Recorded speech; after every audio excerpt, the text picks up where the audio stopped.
പണ്ട് നമ്മുടെ ചെറുപ്പത്തിലൊക്കെ ഒരു പ്രവാസി പാട്ടുകൾ ഇങ്ങനെ കേട്ടിരുന്നു. ചെറുപ്പത്തിലൊക്കെ നമ്മളിങ്ങനെ പുറത്തേക്കൊക്കെ ഇറങ്ങും. ഏതാണീ ശൗക്കത്തി കമറിനൊളി രാജാത്തി, ഇങ്ങൊന്നു വന്നിങ്ങു നീ പതിരൊളിയേ ചെന്നാത്തിൻ കതിരൊളിയേ. ഞാനിപ്പോൾ അത് പറയാൻ കാരണം, എൻ്റെ അടുത്ത് ഒരുപാട് കേസുകൾ വരില്ലല്ലോ. ഭാര്യ ഭർത്താക്കന്മാർ തമ്മിൽ പിണക്കാണ്, തങ്ങൾ ദുആ ചെയ്യണം, എന്തെങ്കിലും അതിന് പരിഹാരം ഉണ്ടാക്കി തരണം എന്നൊക്കെ പറഞ്ഞിട്ട് ഒരുപാട് കുടുംബങ്ങളൊക്കെ എൻ്റെ അടുത്ത് വരാറുണ്ട്.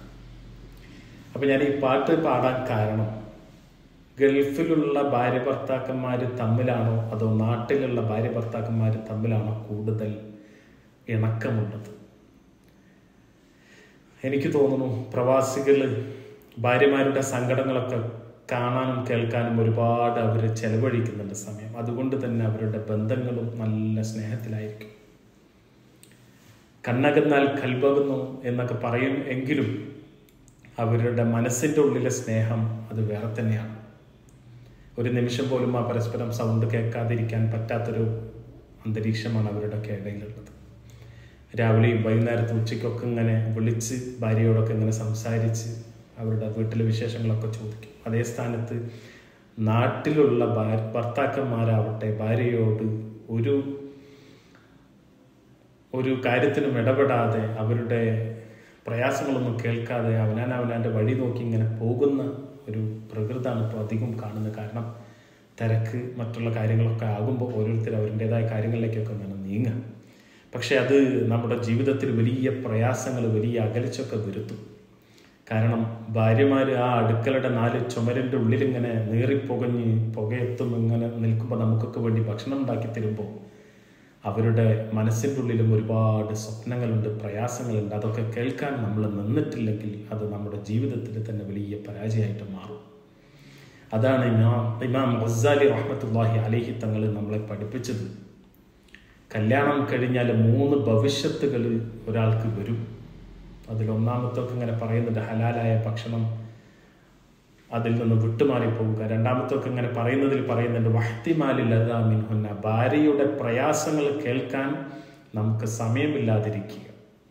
ഭാര്യയ്ക്ക് ഒരുപാട് പ്രയാസങ്ങളുണ്ട്, അപ്പോൾ അതൊന്നും ചെവികൊള്ളാൻ, കേൾക്കാൻ, പരിഹാരം കാണാൻ നമുക്കൊന്നും സമയമില്ലാതെ വരുമ്പോൾ അവർ തമ്മിൽ ജീവിതം ഭിന്നിപ്പിലേക്ക് മാറും. അല്ലാഹുവിൻ്റെ ഹബീബ് അവിടുന്ന് പഠിപ്പിച്ചില്ലേ, ഖിദ്മത്തുക സൗജതിക സ്വദഖത്തുൻ, നീ നിന്റെ ഭാര്യയ്ക്കൊക്കെ ഖിദ്മത്ത് ചെയ്യലത് സ്വദഖയാണ്. ഭാര്യയോടൊപ്പം വല്ലതും സഹായിക്കുക, അടുക്കളയിലൊക്കെ പോയിട്ട് എന്തെങ്കിലുമൊക്കെ സഹായിക്കുക, അതൊക്കെ നിനക്ക് കൂലി കിട്ടുന്ന കാര്യമാണെന്ന് റസൂലുള്ളാഹി സ്വല്ലല്ലാഹു അലൈഹി വസല്ലം പഠിപ്പിക്കുന്നു.